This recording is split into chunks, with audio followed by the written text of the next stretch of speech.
Salmos capítulo 21. El rey se alegra en tu poder, oh Jehová, y en tu salvación, cómo se goza. Le has concedido el deseo de su corazón y no le negaste la petición de sus labios, porque le has salido al encuentro con bendiciones de bien. Corona de oro fino has puesto sobre su cabeza. Vida te demandó y se la diste, largura de días eternamente y para siempre. Grande es su gloria en tu salvación. Honra y majestad has puesto sobre él, porque lo has bendecido para siempre, lo llenaste de alegría con tu presencia. Por cuanto el rey confía en Jehová y en la misericordia del Altísimo, no será conmovido. Alcanzará tu mano a todos tus enemigos, tu diestra alcanzará a los que te aborrecen. Los pondrás como horno de fuego en el tiempo de tu ira. Jehová los deshará en su ira, y fuego los consumirá. Su fruto destruirás de la tierra, y su descendencia de entre los hijos de los hombres. Porque intentaron el mal contra ti, fraguaron maquinaciones, mas no prevalecerán. Pues tú los pondrás en fuga, en tus cuerdas dispondrás saetas contra sus rostros. Engrandécete, oh Jehová, en tu poder. Cantaremos y alabaremos tu poderío. Génesis capítulo 6. Aconteció que cuando comenzaron los hombres a multiplicarse sobre la faz de la tierra, y les nacieron hijas, que viendo los hijos de Dios que las hijas de los hombres eran hermosas, tomaron para sí mujeres, escogiendo entre todas. Y dijo Jehová: No contenderá mi espíritu con el hombre para siempre, porque ciertamente él es carne, mas serán sus días 120 años. Había gigantes en la tierra en aquellos días, y también después que se llegaron los hijos de Dios a las hijas de los hombres, les engendraron hijos. Estos fueron los valientes que desde la antigüedad fueron varones de renombre. Y vio Jehová que la maldad de los hombres era mucha en la tierra, y que todo designio de los pensamientos del corazón de ellos era de continuo solamente al mal. Y se arrepintió Jehová de haber hecho hombre en la tierra. Le dolió en su corazón, y dijo Jehová: Raeré de sobre la faz de la tierra a los hombres que he creado, desde el hombre hasta la bestia, y hasta el reptil y las aves del cielo, pues me arrepiento de haberlos hecho. Pero Noé halló gracia ante los ojos de Jehová. Estas son las generaciones de Noé. Noé, varón justo, era perfecto en sus generaciones. Con Dios caminó Noé, y engendró Noé 3 hijos, a Sem, a Can y a Jafet. Y se corrompió la tierra delante de Dios, y estaba la tierra llena de violencia. Y miró Dios la tierra, y he aquí que estaba corrompida, porque toda carne había corrompido su camino sobre la tierra. Dijo pues Dios a Noé: He decidido el fin de todo ser, porque la tierra está llena de violencia a causa de ellos. Y he aquí que yo los destruiré con la tierra. Hazte un arca de madera de gofet. Harás aposentos en el arca y calafatearás con brea por dentro y por fuera. De esta manera la harás, de 300 codos de longitud por fuera, de 50 codos su anchura y de 30 codos su altura. Una ventana harás al arca, y la acabarás a 1 codo de elevación por la parte de arriba, y pondrás la puerta del arca a su lado, y le harás piso abajo, segundo y tercero. Y he aquí que yo traigo un diluvio de agua sobre la tierra, para destruir toda carne en que se haya espíritu de vida debajo del cielo. Todo lo que hay en la tierra morirá. Mas estableceré mi pacto contigo, y entrarás en el arca tú, tus hijos, tu mujer y las mujeres de tus hijos contigo. Y de todo lo que vive, de toda carne, 2 de cada especie meterás en el arca, para que tengan vida contigo. Macho y hembra serán, de las aves según su especie, de las bestias según su especie, de todo reptil de la tierra según su especie. 2 de cada especie entrarán contigo, para que tengan vida. Y toma contigo de todo alimento que se come y almacénalo, y servirá de sustento para ti y para ellos. Lo hizo así Noé, hizo conforme a todo lo que Dios le mandó. Génesis capítulo 7. Dijo luego Jehová a Noé: Entra tú y toda tu casa en el arca, porque a ti he visto justo delante de mí en esta generación. De todo animal limpio tomarás 7 parejas, macho y su hembra, mas de los 2 animales que no son limpios, una pareja, y el macho y su hembra. También de las aves de los cielos, 7 parejas, macho y hembra, para conservar viva la especie sobre la faz de la tierra, porque pasados aún 7 días, yo haré llover sobre la tierra 40 días y 40 noches, y raeré de sobre la faz de la tierra a todo ser viviente que hizo. E hizo Noé conforme a todo lo que le mandó Jehová.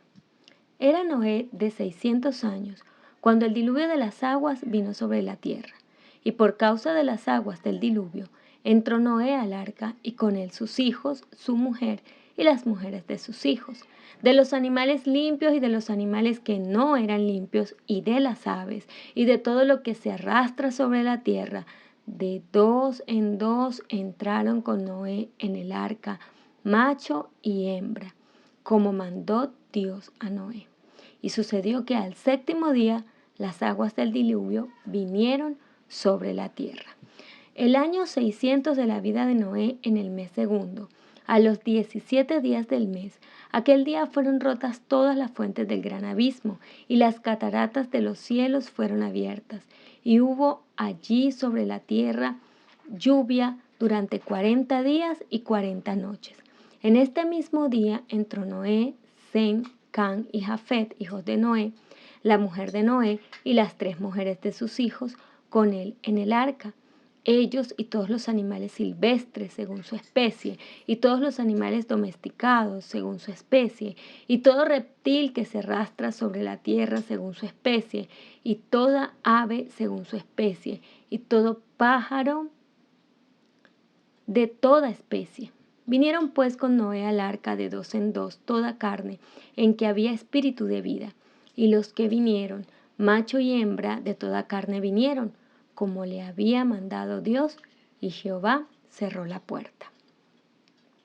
Y fue el diluvio 40 días sobre la tierra, y las aguas crecieron y alzaron el arca, y se elevó sobre la tierra, y subieron las aguas y crecieron en gran manera sobre la tierra, y flotaba el arca sobre la superficie de las aguas, y las aguas subieron mucho sobre la tierra, y todos los montes altos que había debajo de todos los cielos fueron cubiertos.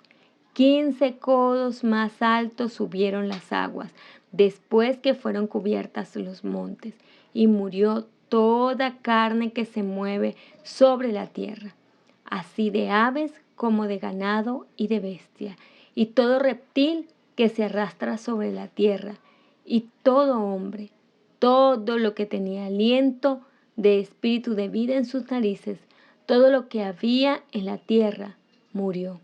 Así fue destruido todo ser que vivía sobre la faz de la tierra, desde el hombre hasta la bestia, los reptiles y las aves del cielo, y fueron raídos de la tierra. Y quedó solamente Noé y los que con él estaban en el arca, y prevalecieron las aguas sobre la tierra 150 días.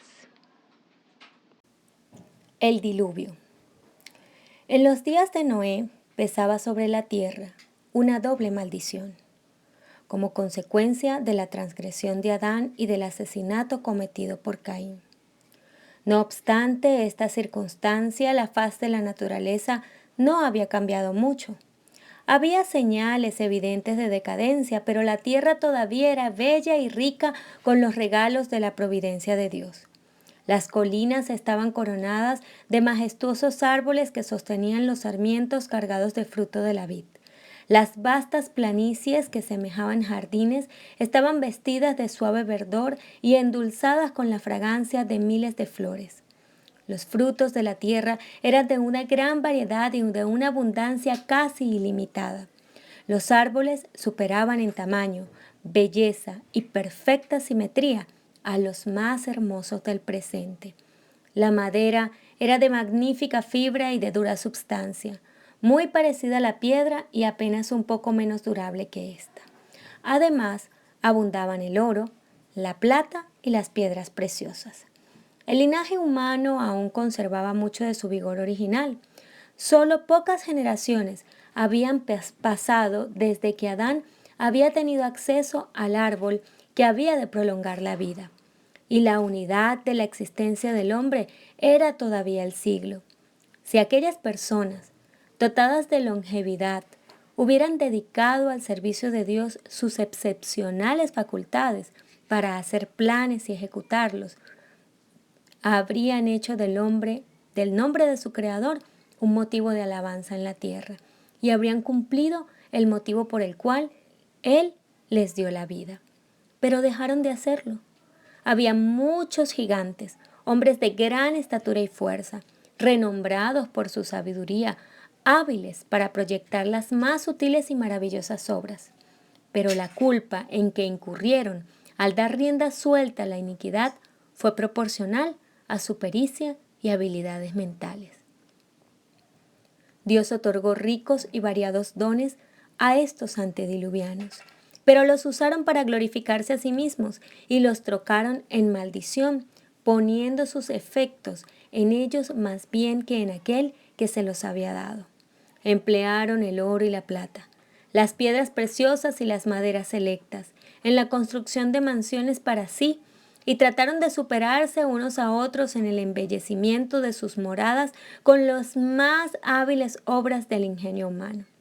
Solo procuraban satisfacer los deseos de sus orgullosos corazones y se aturdían en escenas de placer y perversidad. No deseando conservar a Dios en su memoria, no tardaron en negar su existencia. Adoraban a la naturaleza en lugar de rendir culto al Dios de la naturaleza. Glorificaban al ingenio humano, adoraban las obras de sus propias manos y enseñaban a sus hijos a postrarse ante imágenes esculpidas. Construyeron altares a sus ídolos en los verdes campos y bajo la sombra de hermosos árboles. Bosques extensos que conservaban su follaje siempre verde eran dedicados al culto de dioses falsos. A estos bosques estaban unidos bellos jardines, con largas y sinuosas avenidas adornadas de árboles cargados de frutos y de toda clase de estatuas, todo lo cual estaba provisto de cuanto podía agradar a los sentidos y fomentar los voluptuosos deseos del pueblo, y así inducirlos a participar del culto idólatra. Los hombres eliminaron a Dios de su mente y adoraron las creaciones de su propia imaginación, y como consecuencia se degradaron más y más. El salmista describe el efecto producido por la adoración de ídolos sobre quienes la practican. Como ellos son los que los hacen, cualquiera que en ellos confía. Salmos capítulo 115, versículo 8. Es una ley del espíritu humano que nos hacemos semejantes a lo que contemplamos. El hombre no se elevará más allá de sus conceptos acerca de la verdad, la pureza y la santidad. Si el espíritu no sube nunca más arriba que el nivel humano, si no se eleva mediante la fe para comprender la sabiduría y el amor infinitos, el hombre irá hundiéndose cada vez más. Los adoradores de falsos dioses revestían a sus deidades de cualidades y pasiones humanas y rebajaban así sus normas de carácter a la semejanza de la humanidad pecaminosa. Como resultado lógico, se corrompieron. Y vio Jehová que la malicia de los hombres era mucha en la tierra, y que todo designio de los pensamientos del corazón de ellos era de continuo solamente al mal. Y corrompióse la tierra delante de Dios, y estaba la tierra llena de violencia. Génesis capítulo 6, versículos 5 y 11. Dios había dado a los hombres sus mandamientos como norma de vida, pero su ley fue quebrantada, y como resultado cometieron todos los pecados concebibles. La impiedad de los hombres fue manifiesta y osada. La justicia fue pisoteada en el polvo y las lamentaciones de los oprimidos ascendieron hasta el cielo. La poligamia había sido introducida desde temprano, contra la divina voluntad manifestada en el principio. El Señor dio a Adán una mujer, revelando así sus órdenes, Pero después de la caída, los hombres prefirieron seguir sus deseos pecaminosos y como resultado aumentaron rápidamente los delitos y la desgracia. No se respetaba el vínculo matrimonial ni los derechos de propiedad.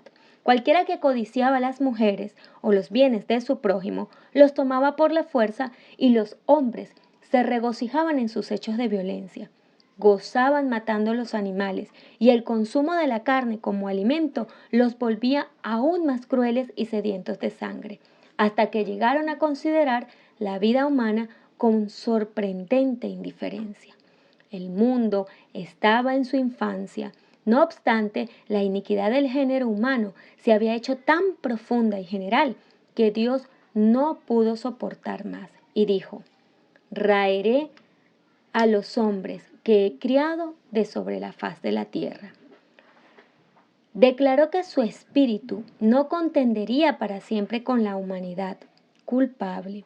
Si los hombres no cesaban de manchar el mundo y sus ricos tesoros con sus pecados, los borraría de su creación y destruiría las cosas que con tanta delicia les había brindado.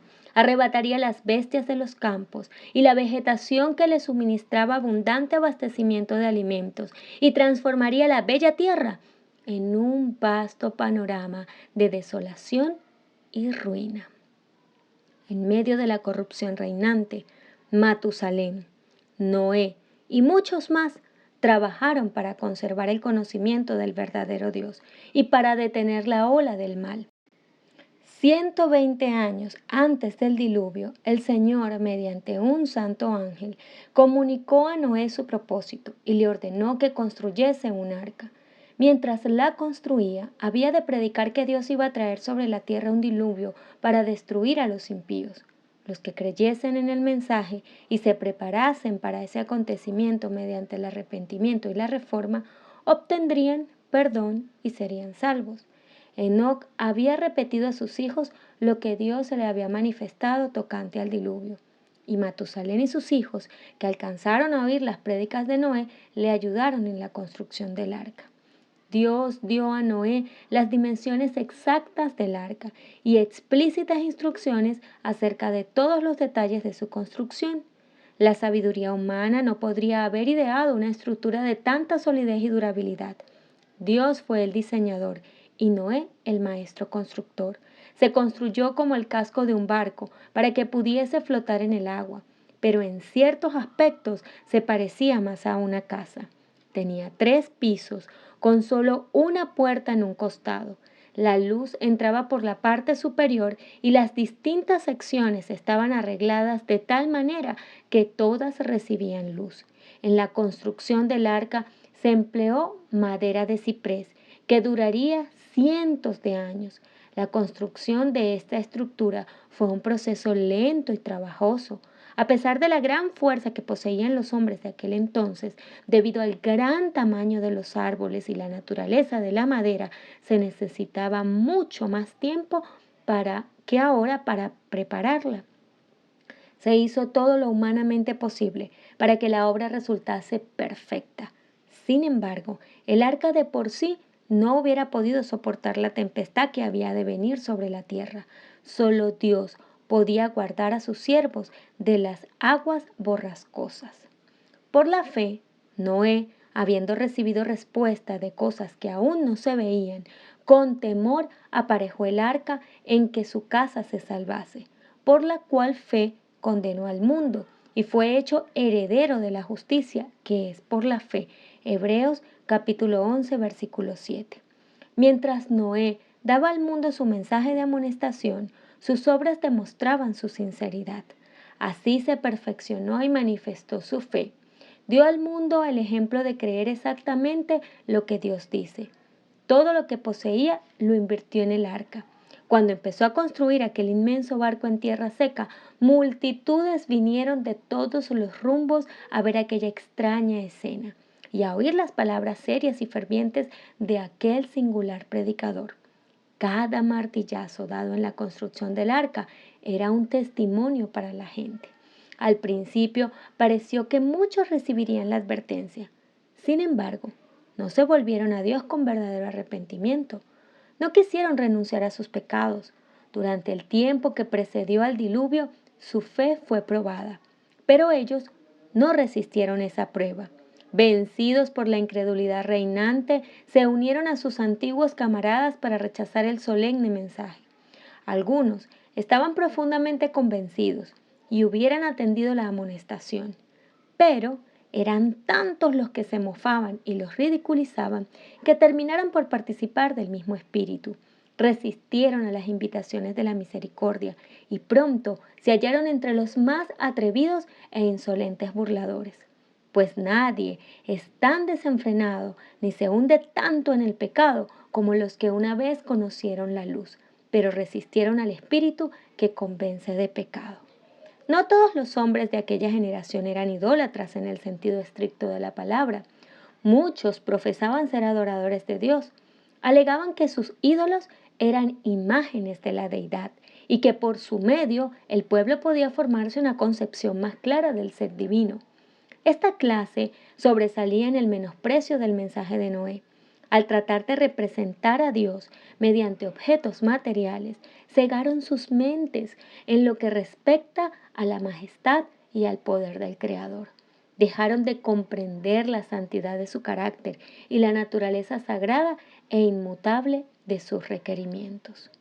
A medida que el pecado se generalizaba, les parecía cada vez menos grave y terminaron por declarar que la ley divina ya no estaba en vigor, que era contrario al carácter de Dios castigar la transgresión, y negaron que sus juicios se harían sentir en la tierra. Si los hombres de aquella generación hubieran obedecido la ley divina, habrían reconocido la voz de Dios en la amonestación de su siervo.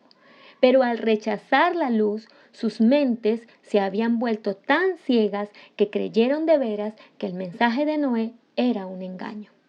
No fueron las multitudes o la mayoría las que se colocaron de parte de los justos.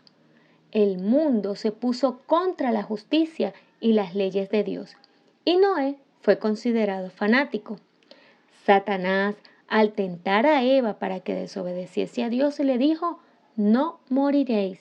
Génesis capítulo 3, versículo 4. Grandes hombres del mundo, honrados y sabios, repitieron lo mismo. Las amenazas de Dios, dijeron, tienen por fin intimidarnos y nunca se realizarán. No debéis alarmaros, nunca se producirá la destrucción de la tierra por el Dios que la hizo, ni el castigo de los seres que Él creó. Podéis estar tranquilos, no temáis. Noé es un descabellado fanático. El mundo se reía de la locura del iluso anciano. En vez de humillar sus corazones ante Dios, persistieron en su desobediencia e impiedad, como si Dios no les hubiera hablado por su siervo.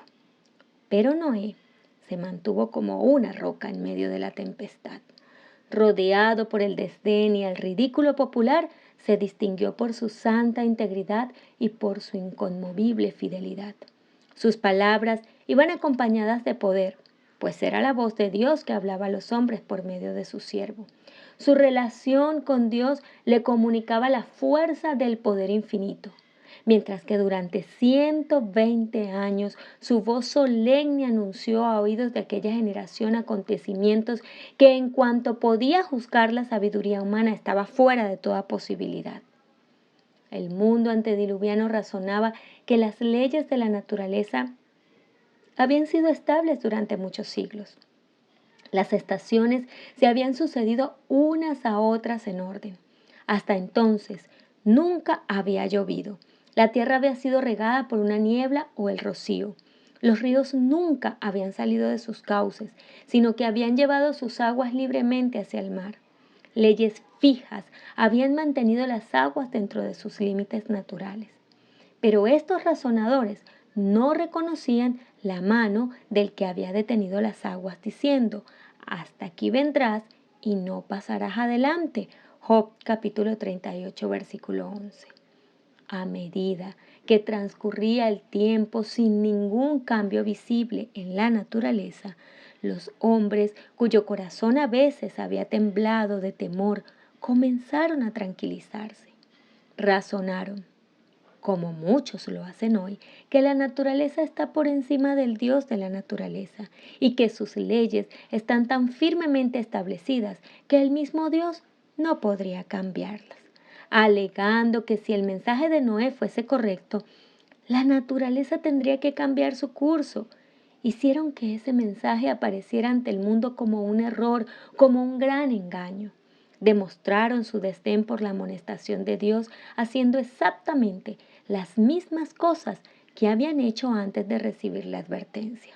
Continuaron sus fiestas y glotonerías, siguieron comiendo y bebiendo, plantando y edificando, haciendo planes con referencia a beneficios que esperaban obtener en el futuro.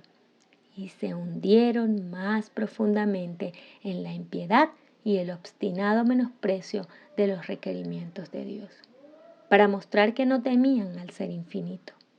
Afirmaban que si fuese cierto lo que Noé había dicho, los hombres de fama, los sabios, los prudentes y los grandes lo habrían comprendido.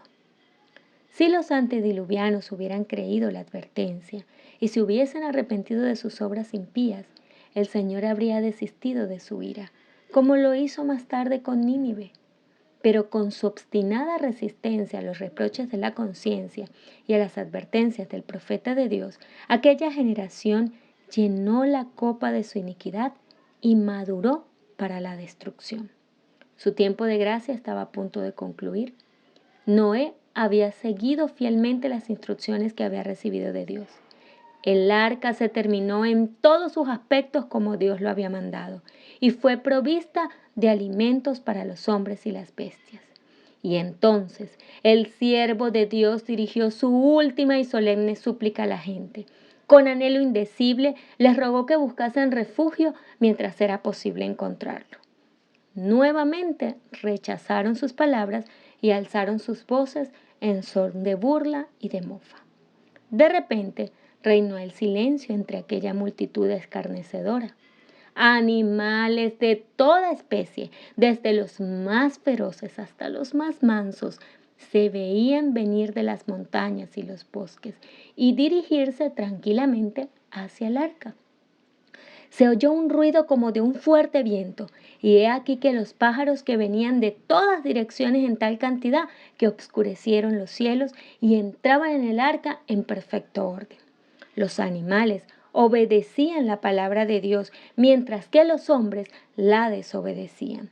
Dirigidos por santos ángeles, de dos en dos entraron a Noé en el arca, y los animales limpios de 7 en 7. Génesis capítulo 7, versículos 9 y 2. El mundo miraba maravillado, algunos hasta con temor. Llamaron a los filósofos para que explicasen aquel singular suceso, pero fue en vano. Era un misterio que no podían comprender, pero los corazones de los hombres se habían endurecido tanto al rechazar obstinadamente la luz que aún esta escena les produjo solo una impresión pasajera.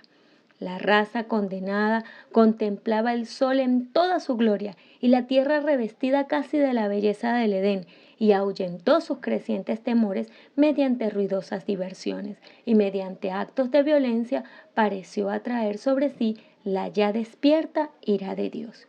Dios mandó a Noé: entra tú y toda tu casa en el arca, porque a ti he visto justo delante de mí en esta generación. Génesis capítulo 7, versículo 1. Las advertencias de Noé habían sido rechazadas por el mundo, pero su influencia y su ejemplo habían sido una bendición para su familia. Como premio por su fidelidad e integridad, Dios salvó con él a todos los miembros de su familia. ¡Qué estímulo para la fidelidad de los padres! La misericordia dejó de suplicar a la raza culpable. Las bestias de los campos y las aves del aire habían entrado en su refugio. Noé y su familia estaban en el arca, y Jehová le cerró la puerta.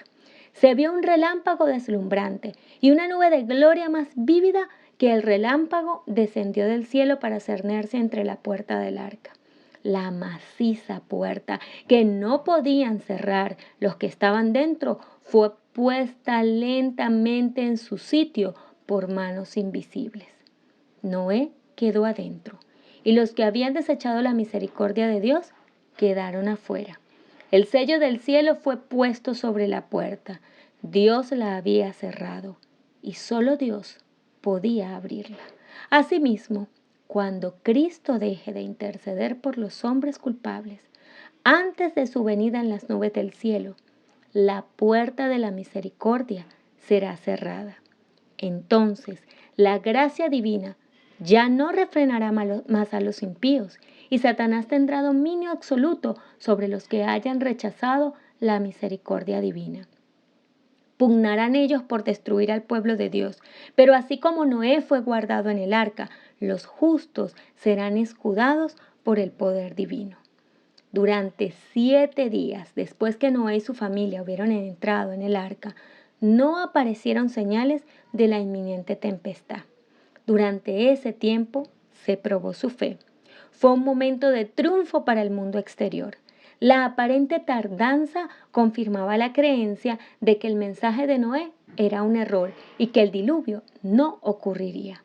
A pesar de las solemnes escenas que habían presenciado, al ver cómo las bestias y las aves entraban en el arca y el ángel de Dios cerraba la puerta, continuaron las burlas y las orgías. Y hasta se mofaron los hombres de las manifiestas señales del poder de Dios. Se reunieron en multitudes alrededor del arca para ridiculizar a sus ocupantes con una audacia violenta que no se habían atrevido a manifestar antes. Pero al 8º día, oscuros nubarrones cubrieron los cielos y comenzó el estallido de los truenos y el centellear de los relámpagos. Pronto grandes gotas de agua comenzaron a caer. Nunca habían presenciado el mundo cosas semejantes y el temor se apoderó del corazón de los hombres. Todos se preguntaban secretamente: ¿será posible que Noé tuviera razón y que el mundo se halle condenado a la destrucción? El cielo se obscurecía cada vez más y la lluvia caía más aprisa. Las bestias rondaban presas de terror y sus discordantes aullidos parecían lamentar sobre su propio destino y la suerte del hombre. Entonces fueron rotas todas las fuentes del gran abismo y las cataratas de los cielos fueron abiertas. El agua se veía caer de las nubes cual enormes cataratas. Los ríos se salieron de madre e inundaron los valles. Torrentes de agua brotaban de la tierra con fuerza indescriptible, arrojando al aire a centenares de pies macizas rocas que al caer se sepultaban profundamente en el suelo. La gente presenció primeramente la destrucción de las obras de sus manos, sus espléndidos edificios, sus bellos jardines y alamedas donde habían colocado sus ídolos fueron destruidos por los rayos y sus escombros fueron diseminados. Los altares donde habían ofrecido sacrificios humanos fueron destruidos y los adoradores temblaron ante el poder del Dios viviente y comprendieron que había sido su corrupción e idolatría lo que había provocado su destrucción. A medida que la violencia de la tempestad aumentaba, árboles, edificios, rocas y tierra eran lanzados en todas direcciones. El terror de los hombres y los animales era indescriptible. Por encima del rugido de la tempestad podían escucharse los lamentos de un pueblo que había despreciado la autoridad de Dios. El mismo Satanás, obligado a permanecer en medio de los revueltos elementos, temió por su propia existencia. Se había deleitado en dominar tan poderosa raza y deseaba que los hombres viviesen para que siguieran practicando sus abominaciones y rebelándose contra el Rey del cielo. Ahora lanzaba maldiciones contra Dios, culpándolo de injusticia y crueldad. Muchos, como Satanás, blasfemaban contra Dios y si hubiesen podido, le habrían arrojado del trono de su poder. Otros locos de terror extendían las manos hacia el arca implorando que les permitieran entrar, pero sus súplicas fueron vanas. Su conciencia despertó por fin y se convencieron de que hay en los cielos un Dios que los gobierna a todos. Le invocaron con fervor, pero los oídos del Creador no escuchaban sus súplicas. En aquella terrible hora vieron que la transgresión de la ley de Dios había ocasionado su ruina. Pero si bien por temor al castigo reconocían su pecado, no sentían verdadero arrepentimiento ni verdadera repugnancia hacia el mal. Habrían vuelto a su desafío contra el cielo si se les hubiese librado del castigo. Así también cuando los juicios de Dios caigan sobre la tierra antes del diluvio de fuego, los impíos sabrán exactamente en qué consiste su pecado, en haber menospreciado su santa ley. Sin embargo, su arrepentimiento no será más genuino que el de los pecadores del antiguo mundo. Algunos, en su desesperación, trataron de romper el arca para entrar en ella, pero su firme estructura soportó todos esos intentos. Otros se asieron del arca hasta que fueron arrancados de ella por las embravecidas aguas o por los choques con las rocas y los árboles. Todas las fibras de la maciza arca temblaban cuando era golpeada por los vientos inmisericordes y una ola la arrojaba a la otra. Los rugidos de los animales que estaban dentro del arca expresaban su miedo y dolor. Pero en medio de los revueltos elementos, el arca continuaba flotando con toda seguridad. Ángeles muy poderosos habían sido enviados para protegerla. Los animales expuestos a la tempestad corrían hacia los hombres como si esperasen ayuda de ellos. Algunas personas se ataron juntamente con sus hijos en los lomos de poderosos animales, sabiendo que estos eran tenaces para conservar la vida y que subirían a los picos más altos para escapar de las crecientes aguas. Otros se ataron a altos árboles en la cumbre de las colinas o las montañas, pero los árboles fueron desarraigados y juntamente con su cargamento de seres vivientes fueron lanzados a las bullentes olas. Sitio tras sitio que prometía seguridad era abandonado. A medida que las aguas subían más y más, la gente huía a las más elevadas montañas en busca de refugio. En muchos lugares podía verse a hombres y animales que luchaban por asentar pie en un mismo sitio hasta que al fin unos y otros eran barridos por las furias de los elementos. Desde las cimas más altas, los hombres contemplaban un enorme océano sin playas. Las solemnes amonestaciones del siervo de Dios ya no eran objeto de ridículo y mofa.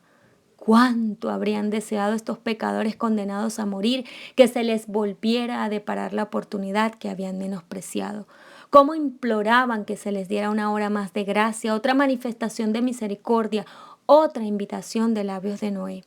Pero ya no había de oír la dulce voz de misericordia. El amor, no menos que la justicia, exigía que los juicios de Dios pusiesen término al pecado. Las aguas vengadoras barrieron el último refugio y los que habían despreciado a Dios parecieron finalmente en las oscuras profundidades. Por la palabra de Dios, el mundo de entonces pereció anegado en agua, mas los cielos, que son ahora, y la tierra, son conservados por la misma palabra, guardados por el fuego en el día del juicio y de la perdición de los hombres impíos. Segunda de Pedro, capítulo 3, versículos 5 al 7. Otra tempestad se aproxima ahora. La tierra será otra vez barrida por la asoladora ira de Dios y el pecado y los pecadores serán destruidos. Los pecados que acarrearon la venganza sobre el mundo antediluviano existen hoy. El temor de Dios ha desaparecido de los corazones de los hombres y su ley se trata con indiferencia y desdén. La intensa mundanalidad de aquella generación es igualada por la del presente. Cristo dijo: porque como en los días antes del diluvio estaban comiendo y bebiendo, casándose y dándose en casamiento, hasta el día que Noé entró en el arca, y no conocieron hasta que vino el diluvio y llevó a todos. Así será también la venida del Hijo del Hombre. Mateo capítulo 24, versículos 38 y 39. Dios no condenó a los antediluvianos porque comían y bebían. Les había dado los frutos de la tierra en gran abundancia para satisfacer sus necesidades materiales. Su pecado consistió en que tomaron estas dádivas sin ninguna gratitud hacia el dador y se rebajaron entregándose desenfrenadamente a la glotonería. Era lícito que se casaran. El matrimonio formaba parte del plan de Dios. Fue una de las primeras instituciones que Él estableció. Dio instrucciones especiales tocante a esta institución, revistiéndola de santidad y de belleza. Pero estas instrucciones fueron olvidadas y el matrimonio fue pervertido y puesto al servicio de las pasiones humanas. Condiciones semejantes prevalecen hoy día. Lo que es lícito en sí es llevado al exceso. Se complace al apetito sin restricción. Hoy, muchos de los que confesan ser cristianos comen y beben en compañía de los borrachos, mientras sus nombres aparecen en las listas de honor de las iglesias. La intemperancia entorpece las facultades morales y espirituales y prepara el dominio de las pasiones bajas. Multitudes de personas no sienten la obligación moral de dominar sus pasiones y sus apetitos sensuales y se vuelven esclavos de la concupiscencia. Los hombres viven solo para el placer de los sentidos, únicamente para este mundo y para esta vida. El despilfarro prevalece en todos los círculos sociales. La integridad se sacrifica en aras del lujo y la ostentación. Los que quieren enriquecerse rápidamente corrompen la justicia y oprimen a los pobres. Y todavía se compran y venden siervos y las almas de los hombres. El engaño, el soborno y el robo se cometen libremente entre humildes y encumbrados. La prensa abunda en noticias de asesinatos y crímenes ejecutados tan a sangre fría y sin causa que parecería que todo instinto de humanidad hubiese desaparecido. Estos crímenes atroces son hoy día sucesos tan comunes que apenas motivan un comentario o causan sorpresa. El espíritu de anarquía está penetrando en todas las naciones y los disturbios que de vez en cuando excitan el horror del mundo no son sino señales de los reprimidos fuegos de las pasiones y de la maldad que una vez que escapen al dominio de las leyes llenarán el mundo de miseria y de desolación.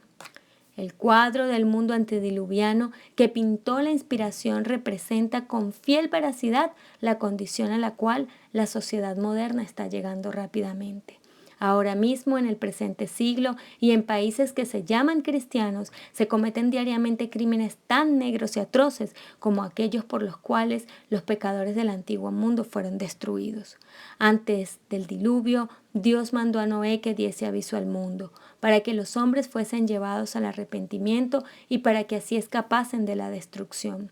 A medida que se aproxima el momento de la segunda venida de Cristo, el Señor envía a sus siervos al mundo con una amonestación para que los hombres se preparen para ese gran acontecimiento. Multitudes de personas han vivido violando la ley de Dios y ahora, con toda misericordia, las llama para que obedezcan sus sagrados preceptos.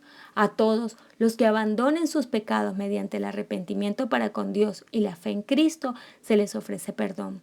Pero muchos creen que renunciar al pecado es hacer un sacrificio demasiado grande, porque su vida no está en armonía con los principios puros del gobierno moral de Dios, rechazan sus amonestaciones y niegan la autoridad de su ley.